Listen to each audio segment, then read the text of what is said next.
ВАЗ-2107 автокөлігі мына тежегіш бөлігінің істен шыққан болатын.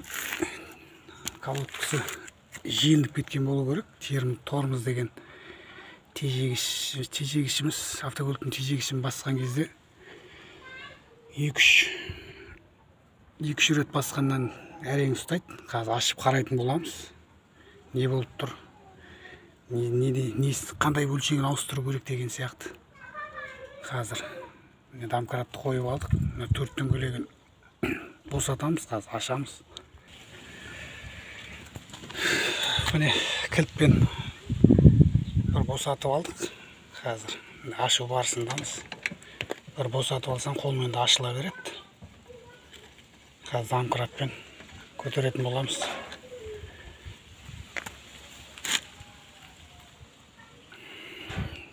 Міне домкратымыз толыққанды көтерілді.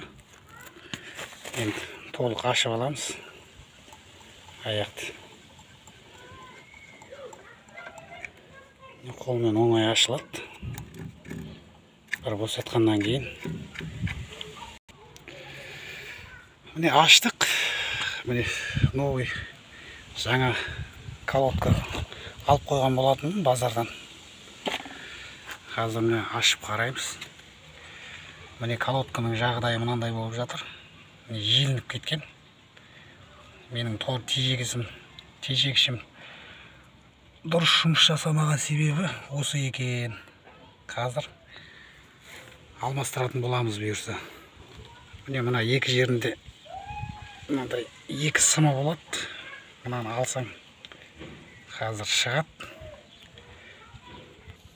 Міне мынандай сым болады. Мына екеуінде. Біреуі мына жерде болады, біреуі мына жерде болады. Оны ашып алдық. Қазір енді мына темірін шығарып аламыз.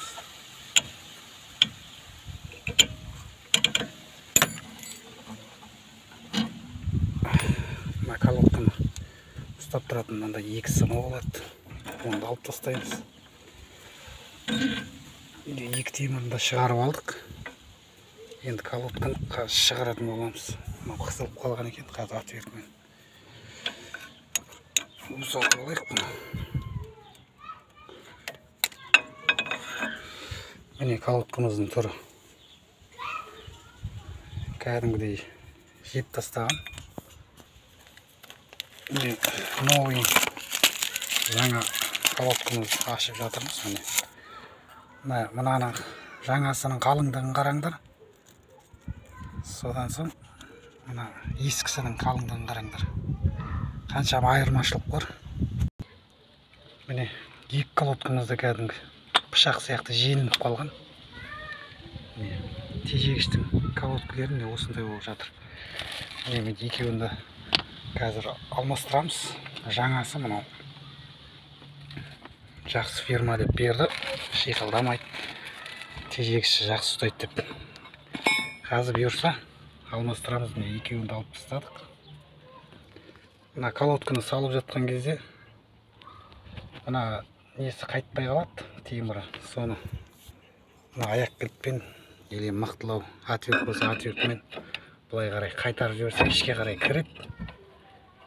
Болмаса мына новый колодка сыймайды орнына. Міне барынша қайтарып тастаймыз. Содан соң жаңа колодкамызды саламыз.